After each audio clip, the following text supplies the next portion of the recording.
बिना प्रभु जी के सुमिरनमा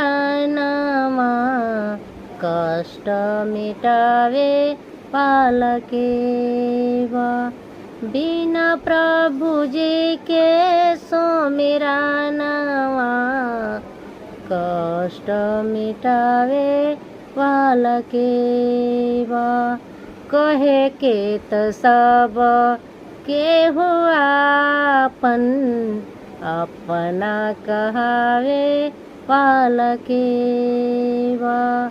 सुखवा में सब केहू आपन दुखवा बटावे पालके बा।